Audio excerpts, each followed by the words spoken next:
자, 116회 우리 전산회계 1급 이페스 코리아와 함께 기출문제 이론부터 한번 풀어보도록 하겠습니다. 자, 1번 문제 볼게요. 다음 중 일반 기업회의 기준에 따른 재무제표에 대한 설명으로 가장 옳지 않은 것. 자, 우리 재무제표 5가지, 재무상태표, 손익계산서, 현금흐름표, 자본변동표, 주석까지 얘기합니다. 자, 재무상태표는 일정 시점에 기업 실체가 보유하고 있는 경제적 자원인 자산, 그리고 부채, 그리고 자본에 대한 정보를 제공하는 재무보고서이다. 네, 맞고요. 2번, 손익계산서는 일정 시점이 아닌 일정 기간 동안의 기업의 경영성과에 대한 정보를 제공하는 재무보고서죠. 자, 현금흐름표와 자본변동표도 역시 일정 기간 동안에 모두 각각의 정보를 제공하는 재무보고서다라고 볼 수 있겠습니다. 그래서 옳지 않은 것은 답은 몇 번? 2번. 자, 2번 넘어갑니다. 단기 매매 증권 취득 시 발생한 비용, 여기서 취득원가에 가산할 경우 재무제표에 미치는 영향으로 옳은 것은 이라고 되어 있는데요. 자, 단기 매매 증권 취득 시 발생하는 비용은 매입 수수료와 같은 어떤 증권회사에 주는 매입 수수료와 같은 거 생각하시면 되고, 이거 우리 900번 때 영업 외 비용의 수수료 비용으로 회계 처리한다고 배웠습니다. 그런데 비용 처리하지 않고 취득원가에 가산할 경우라고 하는 것은 어디에 더해줬다는 거죠? 단기 매매 증권과 같은 자산에 포함을 시켰다라는 거죠. 그럼 재무제표에 미치는 영향은 무엇이겠습니까? 자산이 과대 계산될 것이고, 자, 비용 처리하지 않았기 때문에 비용이 과소 계산되고, 비용이 과소 계산되면 이익이 과대 계산돼서 자본도 과대 계산된다. 그래서 자본은 과대, 이익이 과대. 이게 맞겠네요. 답은 몇 번? 4번. 자, 3번으로 넘어갑니다. 자, 주식회사 회계는 2023년 1월 1일에 자, 1,000만 원의 기계장치를 취득하였습니다. 자, 2003년, 23년 1월 1일에 취득했고요. 사용하다가 자, 12월 31일에 감가상각 한번 해줬을 거고, 자, 요 시점은 언제입니까? 2024년 중간 시점인 몇 월 며칠 날? 6월 30일 날 400만 원에 처분하였다. 자, 처분 시 발생한 유형자산 처분 손실을 물어보는 문제이고요. 자, 내용 연수가 5년이고 잔존가액이 100만 원, 그리고 정액법 월할 상각하겠다고 되어 있고요. 자, 2024년 6월까지 요 반기분에 대한 감가상각이 완료되었다고 되어 있습니다. 자, 그러면 지금 2023년 1월 1일 날 취득을 했기 때문에 자, 1년분하고 6개월분의 감가상각 회계 처리를 감안한 처분이 이루어져야 된다고 볼 수 있겠죠. 자, 먼저 정액법에 따른 우리 감가상각비를 구해보면, 자, 내용연수 분의 5년 분의 취득원가 마이너스 1,000만 원 마이너스 잔존가치 얼마입니까? 100만 원이죠. 따라서 5 나누기 우리 얼마야 돼? 900만 원 해야죠.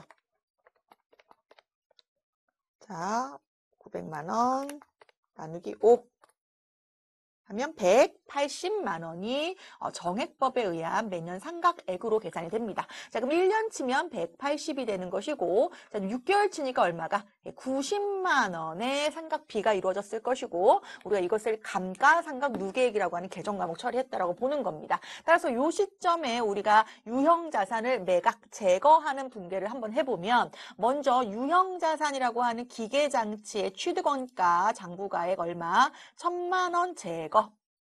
그리고 지금 쌓여있는 감가상각 누계액은 얼마가 쌓여있습니까? 270만 원. 이걸 장부에서 제거하고 실질적으로 받게 된 돈이 400만 원이죠. 그럼 뭐 현금을 400만 원 받다고 칠까요? 자, 그러면 여기에서 우리가 유형자산 처분 손실이죠. 유형자산 처분 손실 1,000만 원에서 670 차감하니까 얼마입니까? 네. 그렇죠? 1,000만 원 마이너스 400. 그렇죠? 670 맞죠? 670. 자, 이 계산하면 답은 330만 원입니다. 답은 2번. 자, 4번 문제 볼까요? 자, 다음 자료를 바탕으로 자, 2024년 12월 31일 현금 및 현금성 자산과 단기 금융상품의 잔액을 계산한 것으로 옳은 것 고르는 문제. 자, 현금 및 현금성 자산은 통합 계정으로서 우리가 현금 및 주화, 뭐 지폐와 주화를 얘기하는 거죠. 현금, 지폐와 주화. 그리고 두 번째는 요구불 예금이라고 하는 보통 예금이나 당좌예금, 당좌예금. 그리고 취득 시 만기가 3개월 이내에 도래하는 현금성 자산의 합계액을 뭐라고 합니까? 현금 및 현금성 자산이라고 하고요. 예, 단기 금융 상품과 이 현금성 자산의 차이는 무엇이죠? 현금성 자산은 취득 시점으로 3개월 이내에 만기가 도래하는지를 봐야 되는 것이고, 자, 단기 금융 상품은 어느 시점으로? 결산 시점으로 만기가 1년 이내에 도래하는지를 봐야 되는 거죠. 그 금융 상품을 얘기하는 겁니다. 자, 그럼 먼저 현금 및 현금성 자산을 체크해보면 현금 시제액, 당좌 예금. 자, 지금 보시면 정기 예금 되어 있는데요. 자, 만기가 2025년 12월 31일이니까 요거 이제 단기 금융 상품 볼 수 있겠고, 또 선일자 수표라는 말이 있는데 이거 수표를 발행한 게 이제 앞날짜로 발행을 한 거예요. 돌아오는 미래 날짜로 발행을 하는 거예요. 이것은 실질적으로 어떤 성격인 겁니까? 예, 받으러움의 성격이 있다고 볼 수가 있는 것이고, 자, 외상매입금은 부채니까 우리 현금 및 현금성 자산은 얼마이다? 예, 70만 원이다. 그래서 답은 몇 번이고? 1번이고, 단기 금융상품은 얼마로 보는 거죠? 예, 150만 원으로 봐야겠습니다. 자, 답은 몇 번? 1번. 자, 5번 갑니다. 자, 다음 중 대손 충당금에 대한 설명으로 가장 옳지 않은 거. 자, 대손 충당금은 유형 자산의 차감적 평가 계정이다. 우리 회계 계정 중에 어떠한 자산이나 부채를 평가하는 계정들이 있는데요. 대표적으로 대손 충당금은 뭐에 대한 차감적 평가 계정입니까? 채권에 대한, 매출 채권이나 뭐 기타 채권에 대한, 즉 받을 돈에 대해서 회수하지 못하게 되는 상황을 대손이라고 하고, 이것을 미리 추정하여 결산 시에 비용 처리하는 금액을 뭐라고 합니까? 대손 충당금이라고 하기 때문에 채권의 차감적 평가 계정을 대손 충당금이라고 한다라고 하는 것이 정답인 맞는 말인 것이고, 유형 자산의 차감적 평가 규정은 여러분들도 아시고 있는 뭐예요? 예, 감가상각 누계액이죠. 그게는 감가상각 누계액이죠. 예, 회수가 불확실한 채권을 합리적이고 객관적인 기준에 따라서 그래서 우리가 잔액비율법이라든지 연령분석법에 의해서 대손 추정을 하고 대손 충당금을 설정하는 거 맞고요. 자, 미수금도 대손 충당금 설정할 수 있죠. 기타 채권도 이때 우리 설정할 때 결산 시 어떻게 합니까? 기타의 대손 상각비라고 하는 영업외 비용, 기타의 대손 상각비라고 하는 영업외 비용 처리하면서 대손 충당금 하죠. 이때 우리가 대손 충당금 계정이 미수금 계정이 120번이라고 하면 대손 충당금은 121번으로서 아래에서 위에 있는 자산을 평가해주는 대손 충당금으로서 설정을 하게 됩니다. 자, 매출 활동과 관련되지 않은 대여금, 마찬가지로 대여금도 기타 채권으로서 기타의 대손상각비라고 하는 무슨 처리해야 되는 겁니까? 영업외 비용 처리하는 거죠. 기타의 대손상각비가 바로 뭐예요? 영업외 비용 900번대이다. 그래서 답은 여기서 옳지 않은 것은 1번.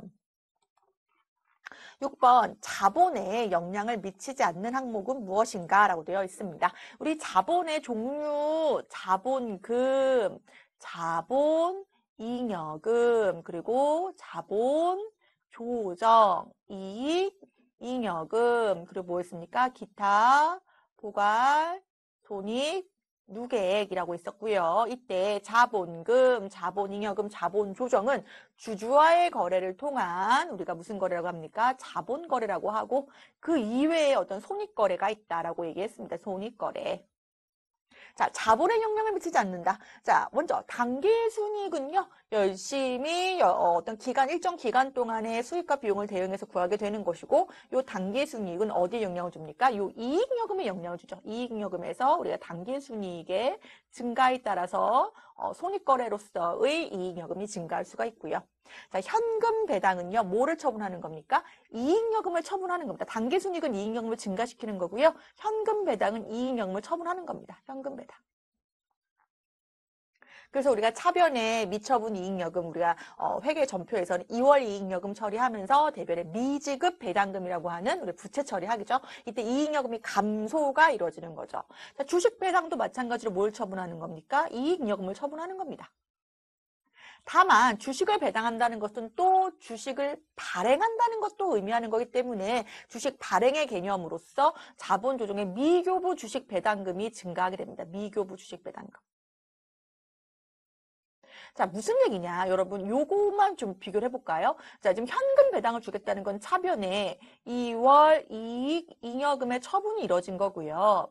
대변에 미지급 배당금이라고 하는 지급할 의무가 생긴 거죠. 그래서 이건 부채의 증가, 2월 이익잉여금은 자본의 감소 요 분계예요. 그런데 주식 배당도 마찬가지로 뭐를 처분하는 것인데 2월 이익잉여금을 처분하는 것인데 이때는 내가 주식을 발행하겠다라고 하는 미교부 주식 배당금과 같이 자본의 어떠한 주주와의 거래이지만 아직 발행하지 않았다라는 의미의 자본 조정 계정으로 들어가는 것이고 이때는 어떻게 되는 겁니까? 자본이 못 되면서 즉 이익여금은 감소하지만 자본은 감소하지만 이익여금은 감소하지만 미교부 주식 배당과 같은 자본 조정은 또 뭐가 되는 겁니까? 증가되는 겁니다. 그래서 큰 카테고리 자본이라는 카테고리에서의 뭐는 없다. 변동이 없다. 그래서 영향을 미치지 않는다라고 표현할 수가 있는 것이고 자, 유상증자라고 하는 것은 주식을 발행하는 겁니다. 그래서 액면금액 곱하기 뭐 발행 주식수에 대해서 우리가 자본금이 증가한다라고 얘기할 수 있기 때문에 유상증자는 자본을 증가시킨다라고 볼 수 있겠습니다. 그래서 6번의 답은 몇 번? 3번. 자, 7번 문제 보겠습니다. 자, 다음 중 일반 기업회 기준에 따른 수익 인식 시점에 따른 설명으로 옳지 않은 것은 자, 위탁 판매의 경우에는 자, 직접 우리가 판매하는 것이 아니라 수탁자를 통한 판매를 얘기하는 거죠. 이때 수탁자가 위탁품을 최종 소비자에게 판매한 시점에 수익을 인식하는 거, 즉 위탁품을 적송품을 누구한테 보내는 시점, 수탁자한테 보내는 시점이 아니라 수탁자가 소비자에게 판매하는 시점을 우리가 수익으로 인식할 수 있다라고 했고요. 2번. 자, 배당금 수익은 자, 배당금 관리와 금액이 확정되는 시점 언제입니까? 주주총회. 예, 주주총회 때 배당금 수익 인식할 수 있고 미수금 처리할 수 있습니다. 자, 대가가 분할되어 수출된 할부 판매. 사실 할부 판매가 단기 할부 판매가 있고 장기 할부 판매가 있는데요. 자, 단기 할부 판매의 경우에는 대가를 우리가 그 수익을 모한 시점에서 상품을 인도한 시점에서 우리가 회계 처리를 할 수가 있는데 장기 할부 판매의 경우에는 그 수익을 인식하는 시점이 상품을 인도하는 시점이라고 하는 것은 동일합니다. 자, 지금 무슨 얘기냐면 단기 할부 판매가 있고 장기 할부 판매가 있는데 둘 다 어느 시점에 인식한다고요? 상품의 인도 시점에 수익을 인식합니다. 왜냐하면 우리가 인도했다라고 하는 것은 우리의 의무를 다했다는 것으로서 수익 인식 요건인 실현 가능성을 높이기 위한 우리가 가등 요건을 갖췄다고 볼 수가 있기 때문에 다만 장기 할부 판매의 경우에는 그 화폐의 가치를 고려해서 우리가 할인율로 적용한 우리 금액으로 계산하게 되어 있는데 우리는 거기까지는 지금 나와 있지 않은 거고 어쨌든 어느 시점에 받을 때마다 하는 게 아니라 인도 시점에 둘 다 인식할 수 있다. 이것은 우리가 회계 기준에 의한 우리가 얘기고요. 회계 기준에 의한. 다만 부가가치세법에서는 우리가 이제 판매 그 공급 시기를 언제 보냐에 따라서 세액을 신고를 해야 되기 때문에 단기한 판매는 그대로 언제로 보지만 인도 시점으로 보지만 장기한 판매의 경우에는 각 부분의 대가를 받기로 한때로 본다는 거죠. 따라서 일반 기업회 기준에 대한 수익 인식 시점이기 때문에 옳지 않은 설명은 답은 몇 번? 3번으로 체크하고요. 4번 설치 수수료 수익에 대해서 판매 시점의 수익을 인식하는 재화의 판매의 부수되는 설치의 경우를 제외하고는 뭐로 설정한다? 진행률에 따라서 인식합니다. 자, 8번. 자, 다음 중 재고 자산에 대한 설명을 옳지 않은 것은 그러니까 이것이 우리 조금 전에 수익을 인식한다고 했잖아요. 그러니까 수익을 인식한다는 전이 바로 뭐가 되는 거죠? 내가 보유하고 있는 재고 자산인 거고 재고 자산이 나중에 이제 수익으로 인식되는 거죠. 판매 시점을 언제로 보냐에 따라서. 자, 이 재고 자산에 대한 설명을 옳지 않은 거 먼저 보면 기업이 생산 과정에서 사용하거나 판매를 목적으로 보유한 자산. 생산 과정에 사용하는 원재료, 제공품, 반제품, 그리고 제품, 상품 이런 것들이 판매 목적으로 한 재고자산이라고 볼 수 있고 출고가의 매입부대 비용 포함되죠. 포함됩니다. 옳지 않은 것은 몇 번? 자, 2번이고요. 네, 기말평가 방법에 따라서 당연히 재고자산 금액 달라질 수 있고요. 자, 수입 시 발생한 관세는 당연히 추도원가에 뭐합니까? 가산합니다. 답은 몇 번? 8번에 2번. 자, 9번. 다음 중 원가에 대한 설명으로 옳지 않은 것은 자, 원가의 발생 형태에 따라서 재료 원가, 노무 원가, 제조 경비로 구분하고 이걸 원가의 3요소다. 이렇게 얘기하죠. 원가의 3요소. 그래서 이 원가의 3요소를 합산한 것이 바로 단기에 투입한 원가로서 단기 총제조 원가다. 이렇게 공부를 했고요. 2번. 특정 제품에 대한 추적 가능성에 따라 추적이 가능하면 직접 원가. 추적이 두 군데 이상이어서 배분하여야 할 문제가 생기면 간접 원가로 분류할 거고요.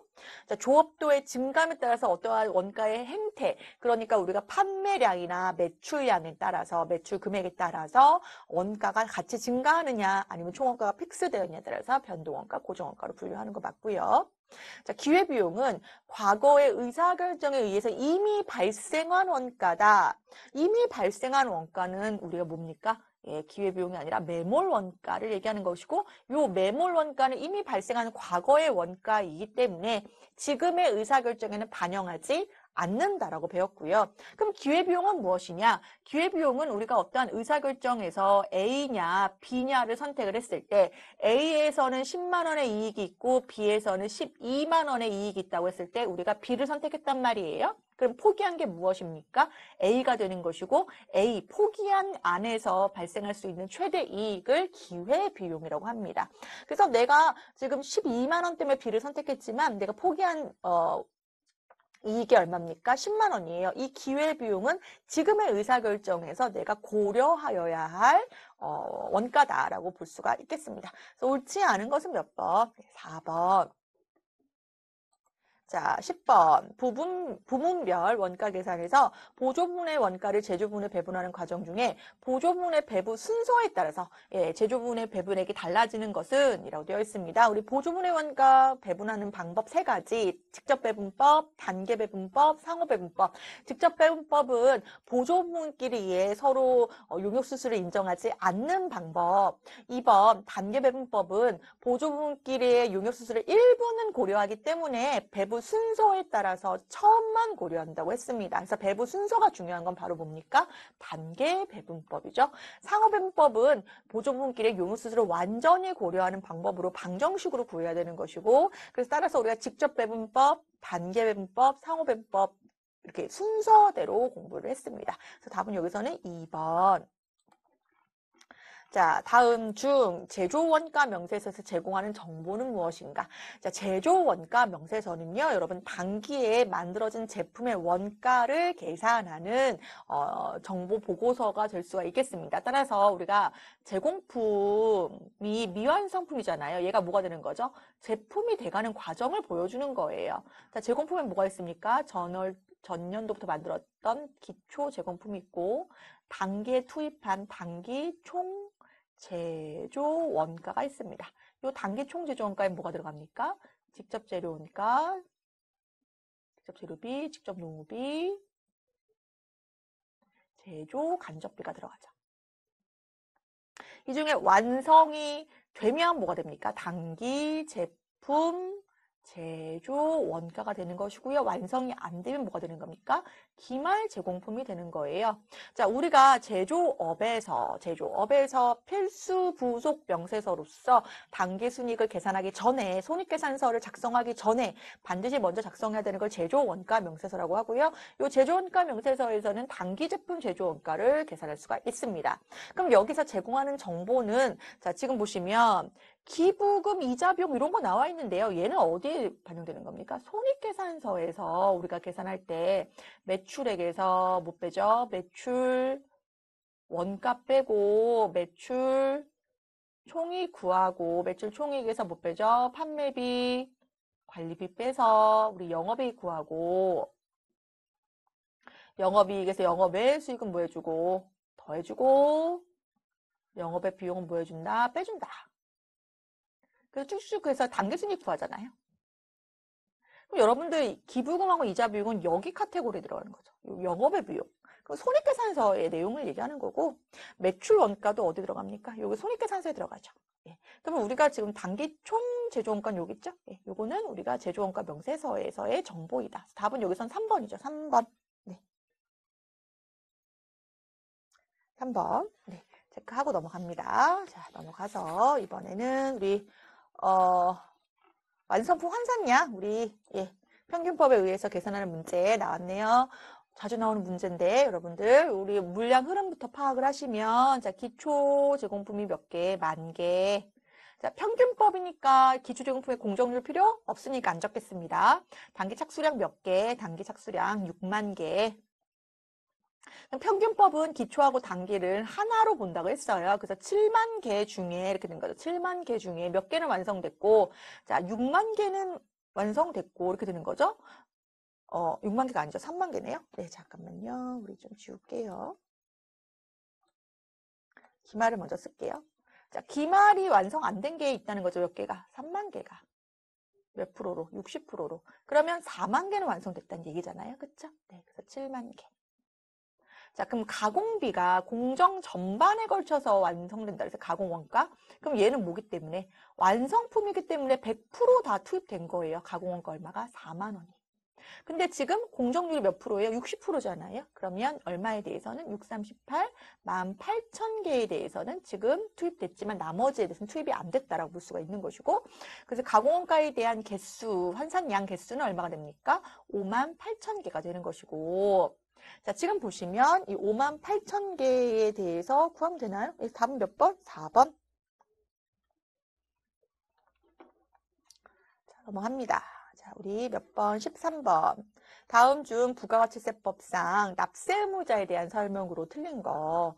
자, 납세의무자. 자, 사업의 영리 목적 상관없습니다. 독립적으로 재화 및 용역을 공급하는 사업자 맞고요. 자, 2번. 영세율을 적용받는 사업자는 납세의무자에 해당되죠. 자, 무슨 얘기냐면 부가가치세법상 납세 의무자를 우리가 뭐라고 하냐면 과세 사업자라고 하고요. 납세 의무가 없는 사업자를 우리가 면세 사업자라고 합니다. 그런데 이 과세 사업자는 실질적으로 10%가 붙는 과세 사업자가 있고 영세율이 적용받는 사업자가 있는 거죠. 0%가. 이렇게 되는 거예요. 따라서 우리가 면세 사업자의 경우에는 부가가치세법상 사업자가 아니기 때문에 부가가치세 매입세액이 있다고 하더라도 환급을 받을 수 없다고 했지만 영세율 사업자는 부가가치세법상 과세 사업자이기 때문에 과세 매입분이 있으면 나중에 환급세액을 받을 수가 있다라고 얘기했어요. 틀린 것은 몇 번? 2번. 네, 간이과세자도 과세 사업자 중에 우리가 어떠한 일정 금액 이하의 미만의 사업자, 우리 공급 대가가 1억 400만 원인가요? 미만의 사업자이기 때문에 그 경우에는 납세 의무자에 포함이 되는 건 맞고요. 자, 재화를 수입하는 자는 우리가 재화의 공급, 용역의 공급, 재화의 수입을 과세 거래로 보고 있기 때문에 재화를 수입하는 경우에 부가세 납세 의무가 있다라고 볼 수 있겠습니다. 14번 다음 중 부가가치세법상 사업장에 대한 설명으로 옳지 않은 것은 자 사업장은 사업자가 사업을 하기 위해서 거래의 전부 또는 일부를 하는 고정된 장소 이 사업장이 어디냐에 따라서 납세지가 결정되는 것이고 이 납세지에 따라서 뭐가 결정되는 거예요? 관할세무서가 결정되는 거예요. 자 그리고 2번 사업장을 설치하지 않았어요. 그리고 사업자 등록도 하지 않았어요. 그렇다고 세금 납부 의무가 부가세 납부 의무가 없는 건 아닙니다. 자, 과세표준 및 세액을 결정하거나 경정할 당시에 사업자의 주소 또는 거소지를 그러니까 사업자가 머무는 집을 사업장으로 간주하겠다라는 거고요. 옳지 않은 거 3번이죠. 제조업의 경우에는 따로 제품 포장만을 하거나 용기에 충전을 하는 사업 장소도 사업장에 포함될 수 있는 것이 아니라 그 제품을 완성하는 장소지 단순 보관, 단순 포장은 사업장이 될 수 없다. 답은 몇 번인가요? 3번. 자, 부동산 상의 권리만 대여하는 경우에는 그 사업의 총괄 장소를 사업장으로 한다. 여기서의 답은 3번으로 체크합니다. 15번. 자, 우리 부가가치세법상 법인 사업자가 전자세금관리사를 발급하는 경우 발급 명세, 전자세금관리사 발급 명세를 국세청장에게 전송하는 거. 이건 언제까지? 그 2일 다음 날까지다라고 체크하면 되겠습니다. 자, 우리 116회 전산회계 1급 이론 문제 15문제 풀어봤는데요. 여러분들 기시감 있는 문제도 꽤 있습니다. 체크하시고 우리 반복적으로 풀어보면 전산회계 1급은 충분히 우리가 다 합격할 수 있다고 보겠습니다. 네, 수고하셨습니다.